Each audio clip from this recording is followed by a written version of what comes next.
Hello everyone, it's Snow aka Jed, the rogue behind classicroguecraft.com. So today we're finally releasing the long-awaited AQ Prio guide. So this is going to cover all of the rogue gear from AQ 20 and AQ 40 raids, what you want to get, how it performs, which pieces to prio first, and how we stack up in the prio versus other classes for tier pieces. Because that's really the most important part. How should you prio these AQ items for your wish list versus what the other classes want for that piece of loot?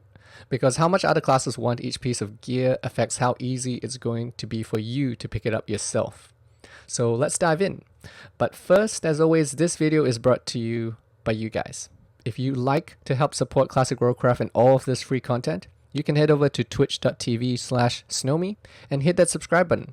Twitch subs get an extra video guide every week in our Discord. This week's Twitch sub video coming tomorrow is all about how to maximize your Broodlord damage by positioning yourself correctly. So high passing Broodlords are one part RNG, but also one part positioning, and that's a big part of it. So I'll have a deep dive into the positioning of Broodlord in that video to show you how I managed to get a top 30 ranked Broodlord pass. Alright, so I've got everything here in a text guide. This is public, available to everyone, so if you watch this video, you want a quick, easy text reference, I have everything organized on Classic Roguecraft as always. It's in nice little tabs, so if you want to look for a specific item by a specific slot or weapon, whatever it is, it's all organized nicely here for you. So if you want to look at wrists, you can. If you want to look at fingers, you can. And as always, for the things that need sims, I included sims for everything, right? Because last time the complaint some people had is that I only simmed it for Horde and not Alliance. So this time, if there was anything in doubt, I would sim it for both Horde and Alliance. And it actually produced some interesting results. There's a few items that I think people don't realize aren't as good for Alliance or are better for Alliance, and we're going to cover why. But first, let's start at the start. So this is the guide, by the way. It says private here because as I'm making this video, it's still private, but I will public it before release, and the link will be in the description of this video. Okay, so super quick for people that might still have this question. So you didn't watch my Dark Mantle video maybe, and you're wondering about Dark Mantle versus full tier 2.5. Well, you should get Dark Mantle, and you can read my Dark Mantle guide or watch the Dark Mantle video as for why. But here are the differences between the two sets, okay? So right here, we cover it at the start of the guide because I knew people are going to be asking this anyway. And basically, for Dagger Rogues in Phase 5 BIS, Horde gets a 1 DPS upgrade from using Dark Mantle instead of tier 2.5. And Alliance gets a 3 DPS upgrade in favor of tier 2.5. Now the differences between the two sets for daggers, and in particular for Horde and Alliance, is because on Horde we don't get the ZG and Paladin buff. So that buff stacks and basically enhances all the stats on all the gear that you have. On Alliance they get both ZG and the Paladin blessing buff, which basically enhances all the stats that you get even more. And Deathdealer tier 2.5 has really good stats on it. So that's why, as you can see here, it's a 3 DPS in favor of tier 2.5 on Alliance, and it's a 1 DPS in favor of Dark Mantle on Horde. Now, as far as Sword Rogues, let's cover Sword Rogues. So for Sword Rogues, for Horde, it is a 3 to 4 DPS in favor of tier 2.5, and a 10 DPS in favor of tier 2.5 on Alliance. So for both Alliance and Horde, tier 2.5 wins out in the end. And it's a 3 to 4 DPS difference for Horde and 10 DPS on Alliance. Again, this is due to the Kings and the ZG buff stacking. So overall, I would just recommend everyone ends up with tier 2.5.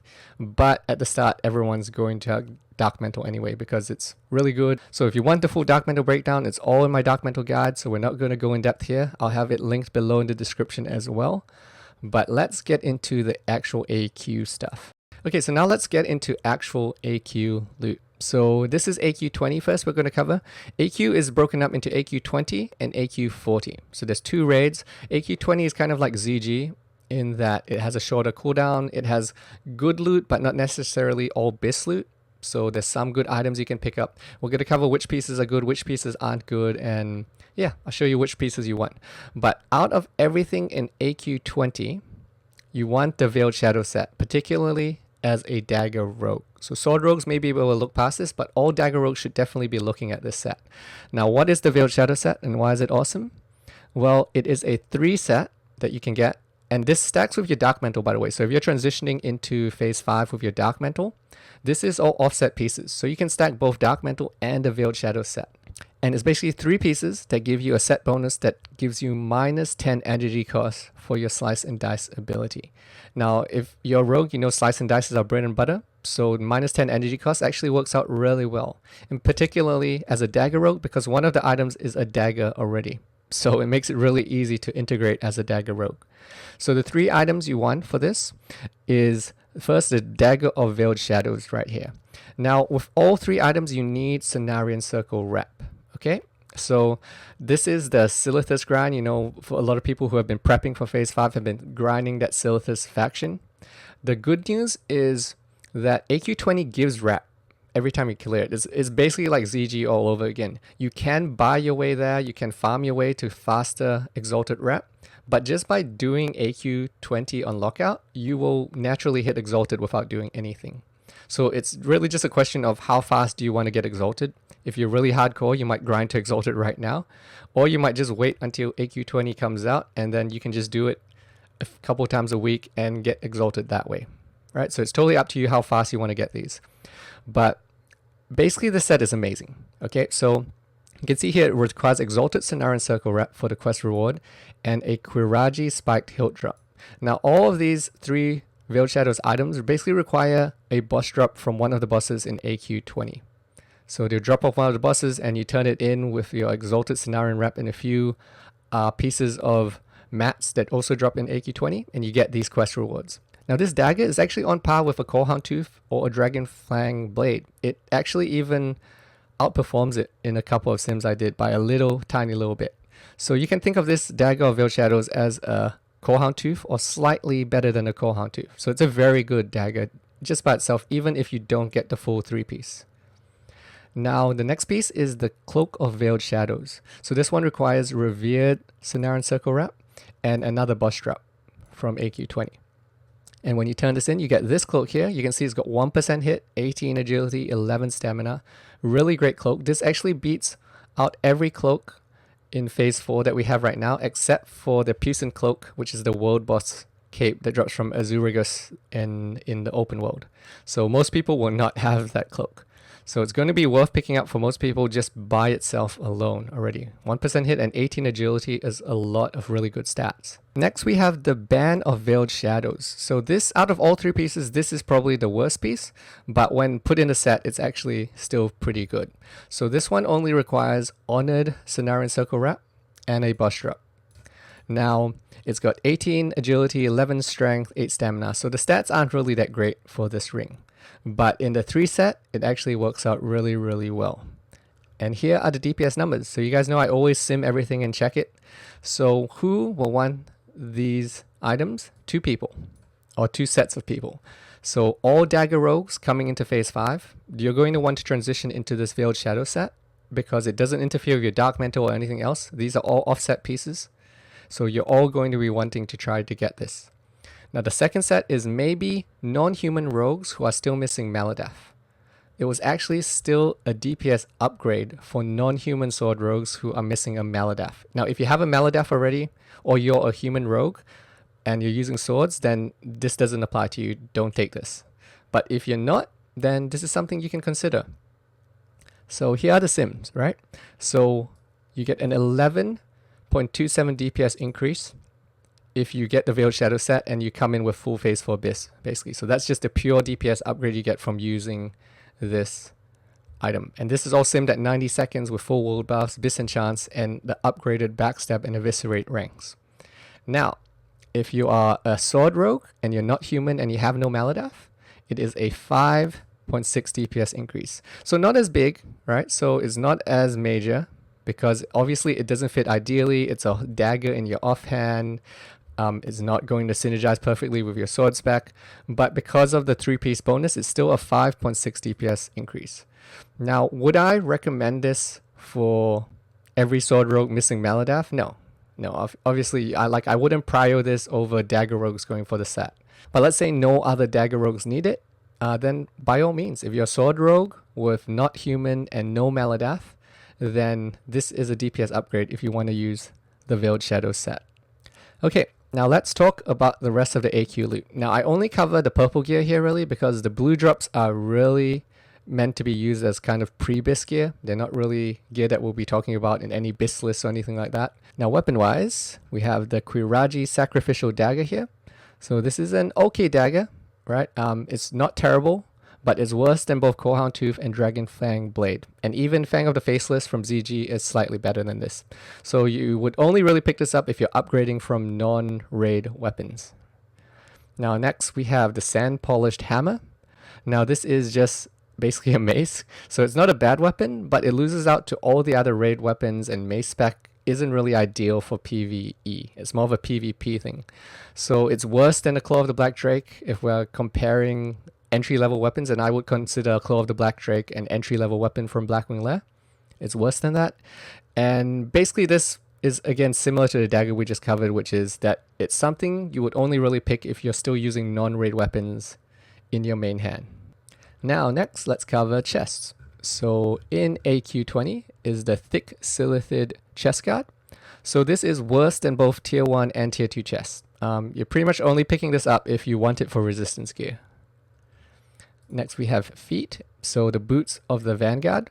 So these actually beat Bloodfang boots, but they are a tad worse than boots of the Shadow Flame. So just take that as you will. It's kind of in between those two. For Alliance with ZG and the Paladin buff stack, these boots actually come very close to boots of the Shadow Flame. Just because boots of the Shadow Flame have a lot of the bonus coming from the attack on it, and ZG and Paladin buff don't affect attack bonuses. So that's why these boots can actually catch up almost to boots of the Shadow Flame, and when I simmed it, is within 1 DPS on Alliance side. So not horrible. These are actually a legitimately possible thing, but Feral Druids will also be looking at this item, so just be aware of that. But they do sim very close to Boots of the Shadow Flame on the Lance side. Next we have ranged items. So there's a Bow of Taut Sinew. Basically don't get this unless it is pretty much just nature resist. If you want this for your nature resist set, or for some reason you have no ranged item, and none of the recommended pre-BIS Striker's Mark items like Gurubashi Dwarf Destroyer, Precisely Calibrated Boomstick, Satire's Bow, all of those beat this bow. So really you don't need this unless you're just picking this up for nature resistance. Then next we have the Crossbow of Imminent Doom. Now this item is actually pretty good. Okay, so I did do rough sims. Now I only do rough sims for the AQ20 items because these aren't really BIS items. So I just did some rougher sims to see where they stand. And this Crossbow of Imminent Doom actually does really well versus Striker's Mark.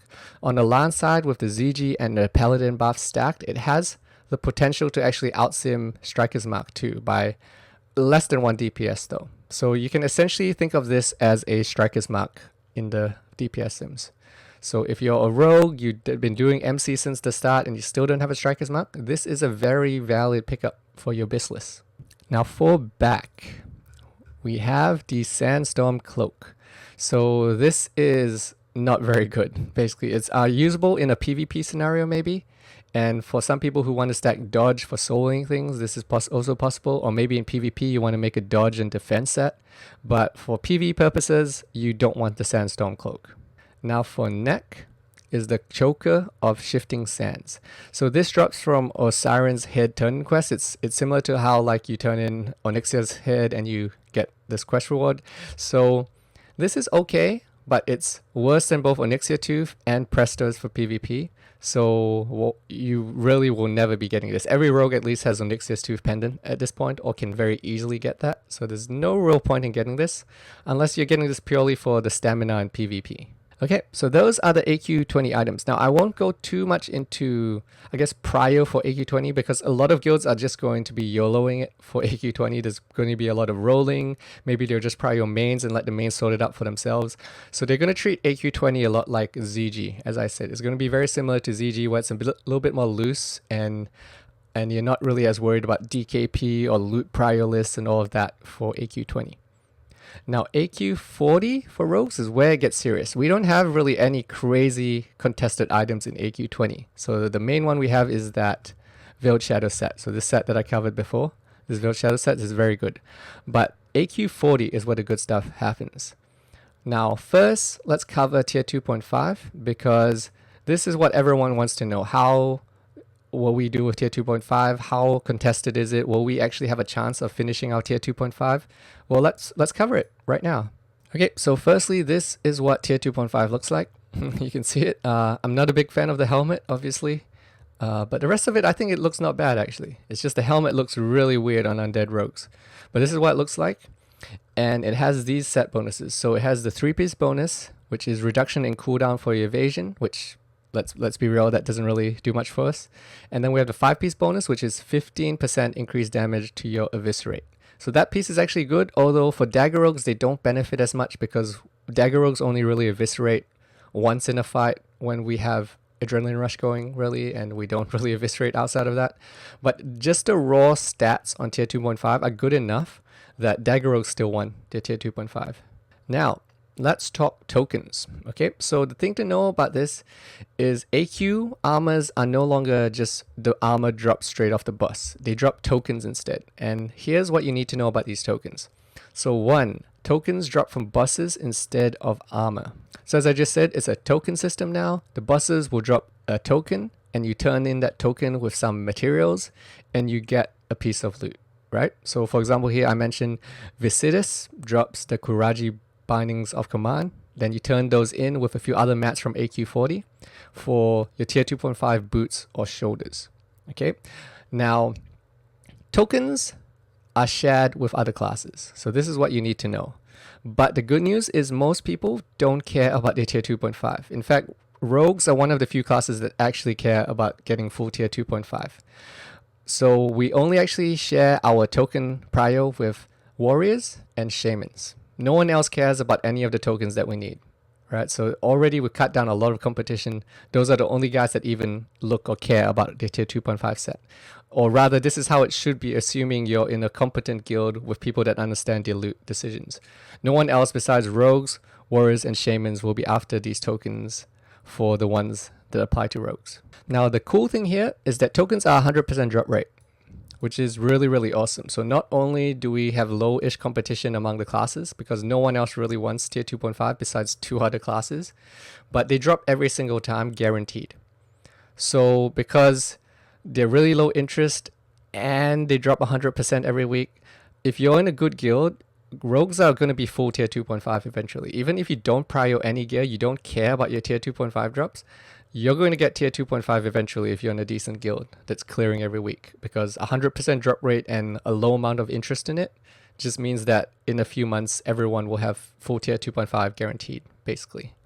Unless you're in a weird guild that does some weird loot prior decision and gives it to classes that don't even benefit from the set, but I will pray for you guys and hope you're not in guilds like that. Okay, now idols. So tokens need idols. One of the mats that you need to turn in with each token is an idol that drops. So these will actually be the bottleneck. It's not so much the tokens, because they drop 100% of the time, but you need a blue drop from AQ 40, which is called an idol of so-and-so. And the good news for this though is that these are bind on equip. So if your raid doesn't have enough, you can buy them in the auction house. They will probably be limited and expensive at first because everyone will be trying to buy the idols that they need. But that is the good news, that is that you can buy the idols. So if you're someone that really, really wants to get your tier 2.5 quickly and your guild doesn't have enough idols yet for your class, you can easily just go buy the idol and become a money warrior and basically say, look, I've got the idol already, give it to me, I'm ready for it. I know we don't have idols, but I have the idols already, so give me the token, right? So that's going to be the bottleneck, really. It's not really whether the tokens drop, because they drop 100% of the time. Now, the question you all want to know, how high should I prio getting tier 2.5 pieces? So as I just mentioned, tier 2.5 is not a struggle at all. Every rogue in a decent guild is going to obtain this due to 100% drop rate and low outside class competition. So this actually means that I don't think that any rogues should really highly prio getting any of the tier 2.5 first. So again, this is assuming that you're an intelligent guild loot system, okay? So you're either in a DKP guild with proper prios in place, or loot council guild with proper prios run by non-corrupt people. But basically if you are in a competent guild, then you're likely better off aiming for the non-tier 2.5 loot first, because that's the one that has RNG. Tier 2.5 everyone's going to get eventually. Okay, now let's cover the actual prio for each piece of tier.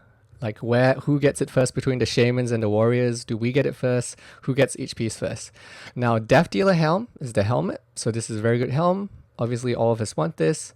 And it comes from this token, the Veclor's Diadem token. Now, on the Alliance side, it's pretty much rogues will just get first dibs on the helmet tokens pretty much. No one else really wants it on Alliance side. On Horde side, a lot of guilds may choose a select number of shamans to get their full tier 2.5, because the shaman 5-set bonus for their full tier 2.5 is basically a reduction in cast time on their chain healing spell. So this could potentially be very good. So what some horde guilds will be doing is picking out maybe 2 of their best shamans or something around that number and prioring them 5 pieces of tier 2.5 right away, so they can get that set bonus and get that healing efficiency going in.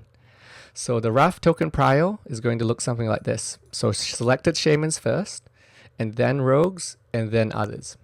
So that's what it'll probably look like on the horde side. Okay, so now let's talk shoulders and boots for the tier 2.5. So shoulders and boots share the same token.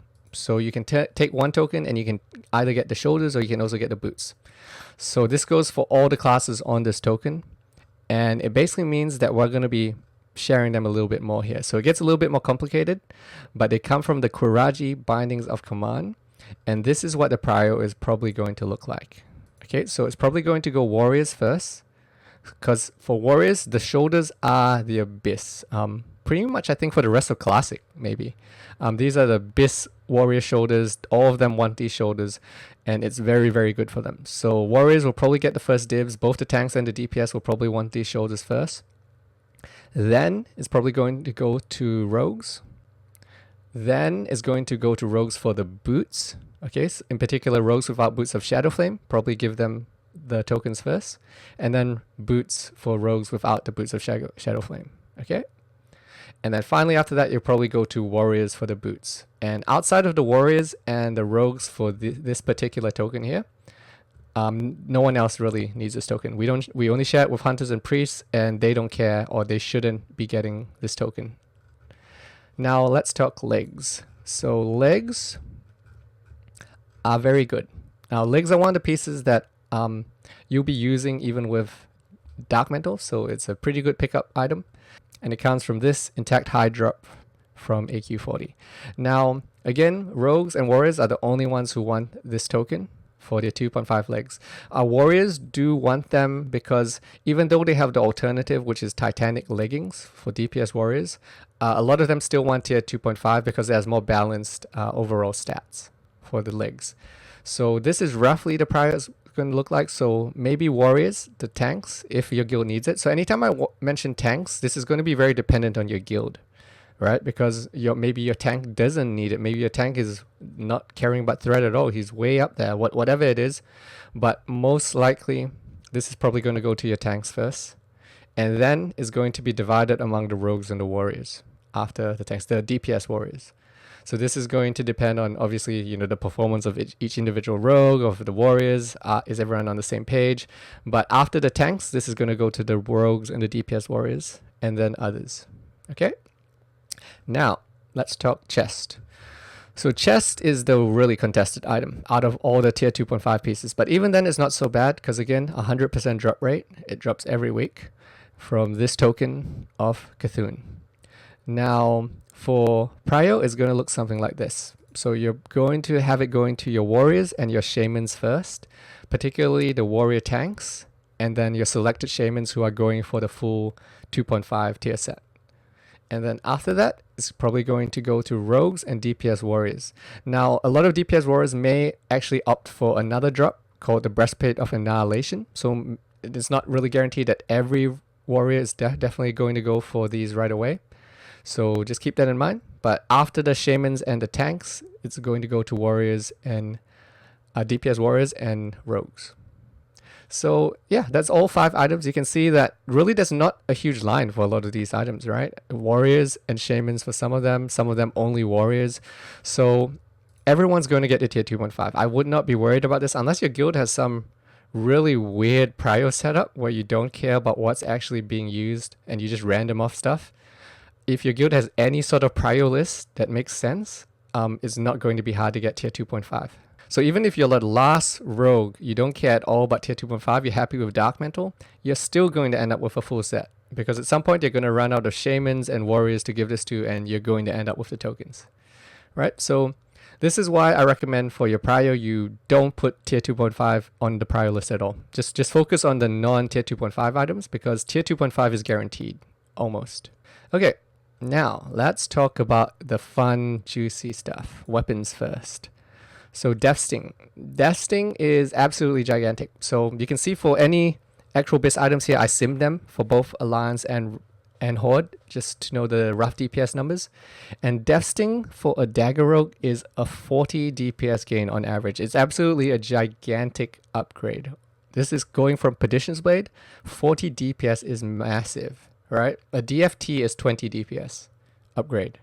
And this is like getting 2 DFTs. So this is 2 DFTs worth of DPS gain. It is absolutely insane how good this item is.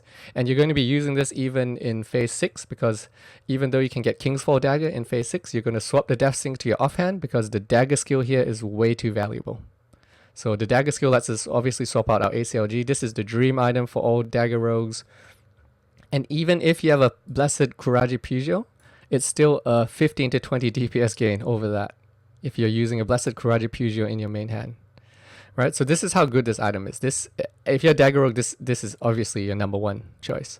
But obviously, for class prio, there's going to be some debate. But I say it's Dagger Rogue prio. Debatable if your Dagger Rogues suck and your tank is really good, and if he has no Thunder Fury and he needs it for threat. So really, I feel like if you're going to argue for tank prio on this, the only realistic place I could see tank prio for this weapon is if you are in an extremely hardcore guild where the tank has no Thunder Fury and he badly needs it for threat, and your guild is prioritizing gearing the tank so that your extremely hardcore guild can increase your clear times really quickly. And that's when I would maybe see it going to the tank first. But if you're not in that specific scenario, then I don't really see this going to tanks first. This should probably go to a Dagger Rogue first, unless all your Dagger Rogues suck, right? But I'm going to assume that your Dagger Rogues don't all suck. All right, so I know this is a very heavily debated item, this Death Sting, but that's the way I feel about it, is that it should be Dagger Rogue prio, unless all your Dagger Rogues suck and you're in like a super hardcore guild where the tank badly needs it for threat. Okay, now let's talk Blessed qiraji Peugeot. So if you don't get a Death Sting, you need 2 of these. If you get a Death Sting, you still need 1 of these, because this is the best offhand weapon that you can get for phase 5 if you are a Dagger Rogue. So if you're upgrading from Perdition's Blade, this is a 20 to 25 DPS gain for Dagger Rogues. And if it's going in your offhand as an upgrade for Core Houndtooth, it is a 17 to 20 DPS gain for all Dagger Rogues. Right, so great DPS upgrade again, not the 40 craziness of Death Sting, so not a 40 DPS upgrade, but still very good item. Now, as far as the prio goes for this item, it's going to be a bit messy, because these drop from an item called the qiraji, Imperial qiraji armaments, which basically can be turned in a whole bunch of different items. So the prio for your Blessed qiraji Peugeot is going to depend on what drops your guild has gotten, who needs gear still, because some of the other items are like a shield or an axe, and it's going to really depend on your guild's needs as far as what loot they need right now. So it's very hard to discuss prio on this, but obviously high up on the prio list should be Dagger Rogues and Warriors in particular, who both can really use the drops of the Imperial qiraji armament. Now again, if you guys are discussing Death Sting in your guild, so for example in my guild we have discussed it among the Dagger Rogues who's getting Death Sting, etc., to try to limit the loot drama and try to have everything in place beforehand. But you may have deals set up. Like, for example, one of the Dagger Rogues I talked to, he's happy to give up Death Sting first if he gets the first Kingsfall and the Peugeot before me, right? Or something like that. You can do trades among the Dagger Rogues to see who gets the first Death Sting. So that's just one way to do it. That's the way I'm doing it in my guild. We're trading among the Dagger Rogues to see who gets the first Death Sting. And yeah, it's one way, because there's going to be a lot of drama around this Death Sting item. It's best if you guys sort it out beforehand and know where this is going before it drops. Okay, so let's talk AQR, Ancient Qiraji Ripper. Really ugly sword, but very good stats. So you mostly be giving this to rogues that don't have a CTS yet. So here are the numbers. If you're still using a Viscag and you're a sword rogue, then this is a 30 DPS gain. If you are an ally rogue, this is a 24 to 25 DPS gain as a sword rogue. So very good DPS gains from Viscag. If you're using a CTS already, it's quite a lot smaller of an upgrade, right? So this is a sword rogue horde. You get 11 DPS upgrade from a CTS to an AQR. And as a lance, you get a 5 DPS upgrade from a CTS. So not really major upgrade from CTS. Basically, the way this is going to work for this particular item is you're not going to give it to anyone that really has a CTS already, unless your guild has gotten so lucky, or everyone in your guild is a ranker and they don't need CTS or AQR really. But outside of those scenarios, you're pretty much going to give this to someone who doesn't have a CTS yet and needs a main hand weapon. Now, as far as class prio, this is Sword Rogue and Warrior Prio. So between these two, these are the classes that are going to be going for this AQR. And again, it's a very low drop rate, similar to Death Sting actually. So it's a very rare item, and you're probably not going to see a lot of these.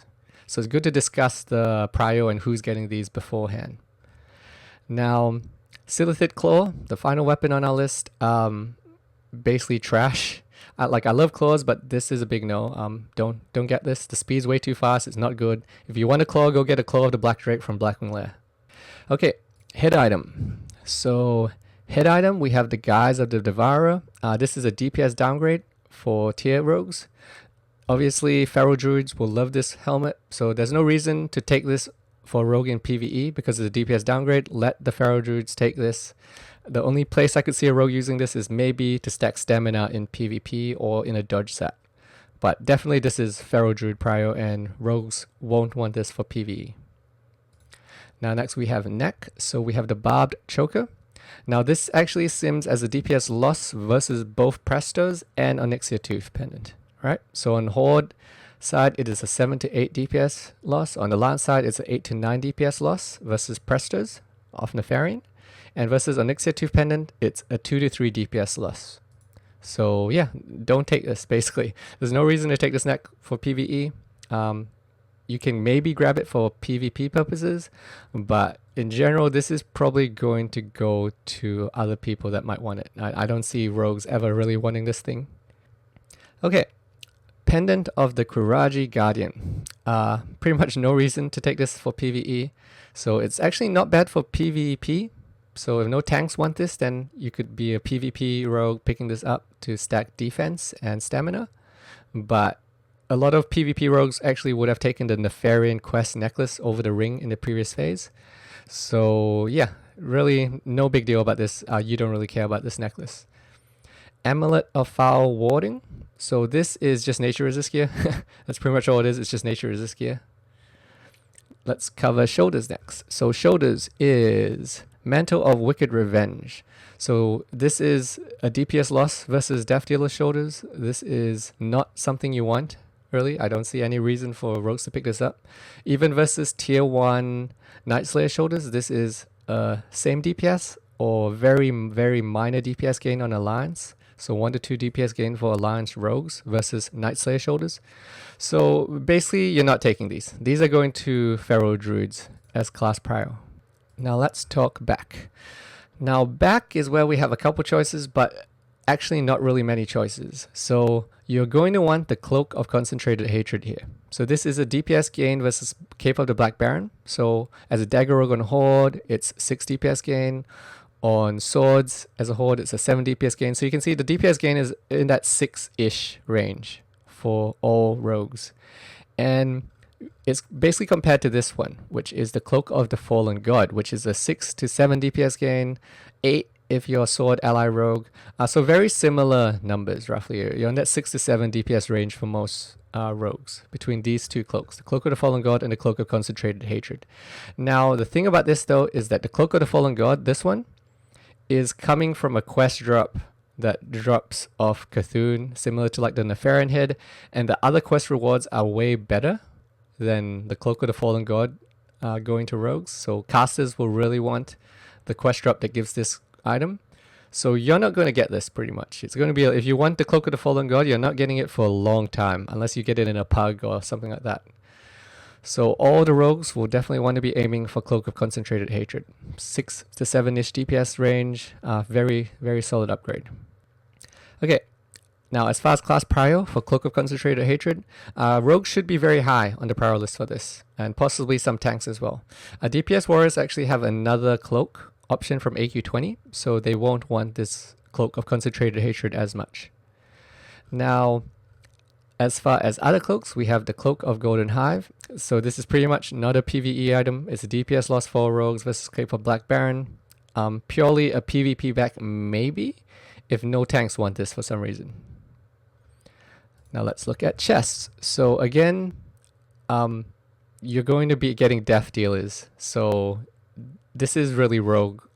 No. Basically, rogues will not be picking this up. So versus Nightslayer chests, for Horde rogues, it's a 4 DPS gain.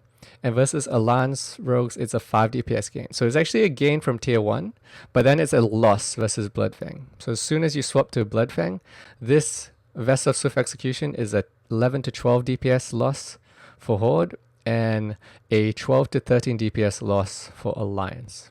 Okay, so worse than Bloodfang, better than Night Slayer, but this should go to a Pharaoh Druid first, because we have Deathdealers. Okay, so risks. Qiraji Execution Braces, pretty much a non-factor. These are almost the same as Bloodfang. It's less than a 1 DPS gain for both Horde and Alliance. It is a DPS gain, but again, a very, very minor one, less than 1 DPS. So I would probably prio Pharaoh Druids over Rogues for this if you have Pharaoh Druids, and then followed by Warriors and Rogues. Particularly Rogues though after this, because in general, both Rogues and Warriors aren't really fussed about this item as much. Warriors have other options as well. It depends if how they're gearing and if they need the hit on it, basically. But it's not a big deal. I would not worry about this item at all if you have Bloodfang Braces. Now, the other option is Beetle Scaled Wrist Guards. So this is just Nature Resist gear. Fairly standard, so that's all it is, Nature Resist gear. Now for hands is where we get some really good items. So the Gloves of Enforcement is a DPS gain versus Night Slayer gloves by 8 to 9 DPS. So this is one of the highest DPS gains you can get. Now obviously if you're a dagger rogue, you can't get these gloves until you get the Death Sting, because you'll be using ACLG for the dagger skill. But once you have ACLG, you will want this as a dagger rogue as well. But probably Sword Rogue Prio first before Dagger Rogues, because Dagger Rogues need Death Sting before they can actually even equip this. Now, as far as Prio, this will be going to Rogues and possibly Pharaoh Druids as well on equal Prio. This is really going to depend on how good your Pharaoh Druid is. If it's a mediocre Pharaoh Druid that doesn't perform, like it's not a top tier Pharaoh Druid, I would probably give it to Rogues first.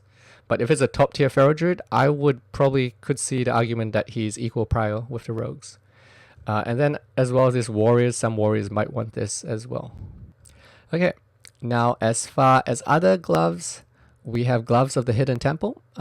Pretty much don't take these. No one wants this except for Pharaoh Druids, so don't take the Gloves of Hidden Temple.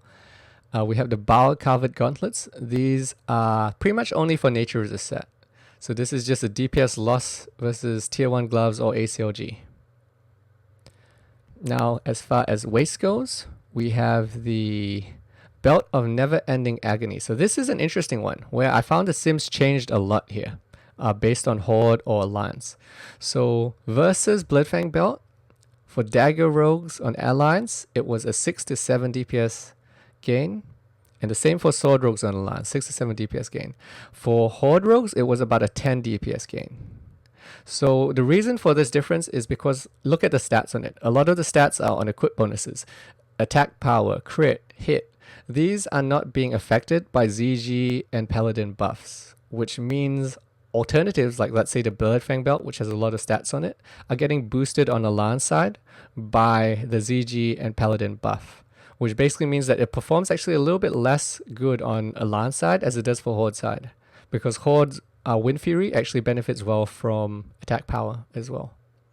So 10 DPS upgrade for Horde, 6 to 7 DPS upgrade for Alliance. So still a very good item, but even more so for Horde, and maybe Alliance Rogues might drop the prio on this a little bit, knowing that it's actually a less of a DPS upgrade versus the Gloves of Enforcement here. Now other wastes is the thick qiraji hide belt. So this is basically just a tier 1 belt, but with parry instead of hit. I don't see why any rogue would really want this. Pharaoh druids will take this belt, and rogue should just ignore this belt. There's no reason why you really want this unless you're doing some meme parry spec or something. I don't know what you could use this for, maybe for farming, but yeah, definitely let Pharaoh druids take this belt first. Okay, now feet. So for the feet slot, we have the Hive Tunneler boots. So this is worse DPS than tier 1. So really it's decent Pharaoh druid gear, although Pharaoh druids themselves would want boots of the Shadow Flame probably. So it's kind of an awkward boot slot. No one really wants this. I could see rogues picking this up for PvP if none of the Pharaoh druids have this or want this, or if they have boots of the Shadow Flame already and no one really wants this. So I could see people picking this up for the 30 stamina for PvP, but as a PvE item, not really for rogues. Okay, now let's talk fingers. There's a whole bunch of rings here. Pretty much none of them are things that you really want though. So the Ring of Qiraji Fury versus a Nefarian head ring. It's a 1 DPS loss on Horde. On a Lance it seems roughly the same. Versus a Don Julio's band, so the AV Exalted ring. It's roughly the same DPS as a Don Julio's. So no reason to really take this. There's super easy options. And the Nefarian head ring is super easy to get for a lot of guilds now. And same for Don Julio's band, that's just an AV Exalted ring. So really, we don't want this. Now, Ring of Emperor Vekalo is a tank ring. I mean, it's a great mitigation ring. Pharaoh druids in particular will love this ring. But for rogues, it's not really a thing that we need unless we are purely taking this for PvP and no tanks or druids want this, basically. Now, Ring of the Godslayer, it's actually not horrible, but again, simming it versus Nefarian head ring here. On Lance rogues, it's a 0 to 1 DPS loss. On Horde rogues, it's a 3 to 4 DPS loss. Versus Don Julio's band, this is a 0 to 1 DPS gain on the Lance side actually, just because the raw stats are multiplied by ZG and Paladin buff. And for Horde rogues, it's a 2 to 3 DPS loss. So again, really not a ring that we care about. Just have Nefarian head ring and Don Julio's, or if you're lucky you also have a Band of Akuria. Those rings beat this ring. Now let's talk trinkets, because this is where it gets interesting. There's a whole bunch of trinkets, particularly Jom Gabbar. Now Jom Gabbar I think is a trap, honestly. So it increases attack power by 65 and an additional 65 every 2 seconds. It's a pretty good active trinket. It's by no means bad. It's the best active trinket in the coming phase. But the problem is Earth Strike is a thing. So in a 90-second fight, I simmed it. These are the rough DPS gains versus an Earth Strike. So if you have an Earth Strike and you upgrade to a Jom Gabbar, it's a 5 to 6 DPS upgrade and sometimes a 6 to 7 DPS upgrade. Now obviously, the way with this trinket is you're going to pop it and you're going to try to pool your energy and pop everything during the last little bit of the cooldown, right? So obviously I do say here, look, these numbers are not perfectly pooled, but I was able to get the sim sheets to pool it a little bit, literally just before I made this video, and it increases the DPS gain of Jom Gabbar by only a little bit. So let's say like 10 DPS gain. So 10 DPS gain is still good. It's among the top items in AQ40. But here's the big thing, okay? Here's the big thing that I'm going to talk about for class prio. I would not be surprised to see a lot of guilds giving this to hunters, because a lot of rogues and warriors do not want to take this because they're going to be scared of hurting their phase 6 trinket prio. So this is a very good trinket for phase 5. But the phase 6 trinkets are really, really good, and you don't want to miss that. So do you really want to take a Jom Gabbar and then lower your prio? Because if a lot of guilds are going to give this to someone, they're not going to put them highly on the phase 6 prio list for the really, really nice phase 6 on-hit, odd-click trinkets, basically. So by taking this, in a lot of guilds, you're giving up some of your prio for phase 6. So do you want to do that? A lot of rogues and warriors don't really want to do that. Okay, so basically my recommendation here is, unless you're on a guild, a DKP guild that doesn't do DKP wipes or something, or you wipe every phase and then you start fresh with no prio list or something, where you can take this and it's not going to hurt your prio in phase 6, I would not take this otherwise. because it's going to hurt your prio in phase 6. And phase 6 is the trinkets that you really, really want. So that's why I've been saying in the past that I don't really value Jom Gabbar because we have Earthstrike and I don't want to screw up my prio in phase 6. Now, Badge of the Swarmguard. This is an interesting one because it's basically a very good trinket for trash, but on bosses it should have a fairly minimal effect because bosses already have so much armor reduction stacked on them, and as well as that, a lot of guilds are running exposed armor rogues now. It's becoming more and more popular. I've seen more and more guilds starting to do this. But even if you don't have an exposed armor rogue to maximize your armor reduction, a lot of bosses are just reduced to so little armor already that it's not really going to shine as much on bosses. But this will do really, really well on trash. So I think where you would give this trinket is to someone who's going to wear this on trash basically, and how you value and where you put this trinket is going to be up to how your guild values trash damage. If your guild doesn't care about trash damage, then they'll probably just assign it to whoever wants it. Probably a PvPer, because this is a very good PvP trinket. Armor reduction works really well in PvP. But otherwise, it is not a boss DPS trinket. This isn't something that you'd probably be using on bosses. Okay, Burrower's Shell. This is just a PvP trinket. Is basically an Arena Grandmaster trinket, but with a shorter cooldown timer. I don't really know a whole lot of uses where you'd want to use this in PvP. So this is pretty much a PvP trinket. I don't really see any use cases for this in PvE. Petrified Scarab is a spell resistance trinket. So this is actually kind of interesting. There are some limited PvE uses for this, for rogues. Like if you're doing Fire Maw, I could see you popping this instead of wearing any fire resist gear, and it could help maybe, but it's very limited to certain resist fights. I see this more as a PvP trinket pickup than a PvE thing.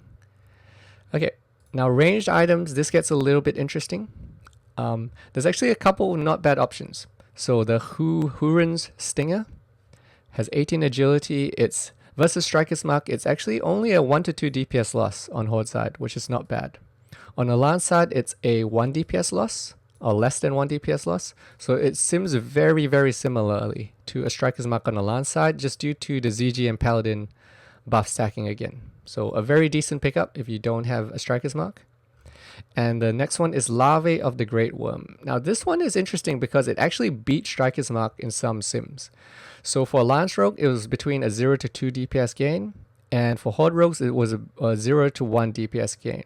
Now, as far as prio for this though, hunters will still want this if they don't have the crossbow from Chromag. It is an upgrade for them if they don't have the crossbow and Chromag yet. So maybe you might be giving this to hunters first, because as you can see, we have a lot of different range options. We have this Stinger, we have this one, we have the AQ20 one as well, and we have Striker's Mark. So this is probably going to go to hunters first if they want it. But after hunters, that's when I could see this being a thing. So if none of the hunters want this anymore, I could see this being picked up by rogues and warriors. So yeah, this is actually a very solid side grade to Striker's Mark, I would say. Okay, now once again, what items should you prio first? Okay, obviously, as I said at the start, I don't prio any tier. No tier 2.5 in my prio list because I feel every rogue in a decent guild is going to get full tier 2.5. 100% drop rate, low overall competition. So rogues, even if you don't prio this, you're going to get a full set eventually in a few months. Now, Dark Mantle does enable you as well to avoid tier 2.5 or not even care about tier 2.5. So again, this is another thing that just adds to where I'm saying prio these things first instead of your tier 2.5. So firstly, weapons. Obviously, weapons have always been the most popular number one thing to prio. Obviously, everyone wants to prio weapons first. Second is going to be Belt of Never-Ending Agony, but possibly lower prio on this. So maybe drop this 1 or 2 slots if you're on Alliance. Because as I said earlier, Belt of Never-Ending Agony is actually a little bit lower DPS upgrade, like a 6 or 7 DPS upgrade for Alliance side versus a 10 DPS upgrade for Horde side, just due to ZG and Paladin buff. Now the third item is Gloves on Enforcement. Very, very good item for all rogues, particularly sword rogues at first, because dagger rogues have to wait for their death sting. to drop before they can use them. But very, very good item. Very good DPS upgrade. And next is Cloak of Concentrated Hatred. Okay, so this is a solid DPS upgrade again. We're going to be fighting with maybe warriors for this, but rogues should be fairly high up in prio for this. And you definitely want to try to grab this cloak. And lastly is Jom Gabbar, the controversial trinket where, again, I think it's debatable what you want to prio for Jom Gabbar. So again, the Jom Gabbar could hurt your phase 6 prio on certain active trinkets, and the phase 6 trinkets are really, really good. So take this at your risk. I don't know what loot system your guild uses, but a lot of guilds that just use a standard prio system, they might lower the prio of someone that has a Jom Gabbar in phase 6. But it's still a good item, right? It's still like, let's say, a 10 DPS upgrade if you optimize the usage of it perfectly.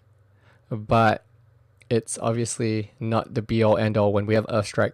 And Earthstrike, we get that, literally, we get the faction for it even if you don't grind any faction for Cenarian Rep. So personally for me, I'm not going to be prioring Jom Gabbar. I'll be happy with my Earthstrike trinket. There is some stuff you have to do for Earthstrike trinket, like get the faction, and then there's a whole bunch of little quests and things that you have to do for Earthstrike. But I still take that over Jom Gabbar because I don't want to hurt my phase 6 prio. Alright, so I hoped this guide helped you out. This was a long one. We covered a lot of stuff. If you like this content, I really appreciate a like and a subscribe because this particular guide took a really long time to make.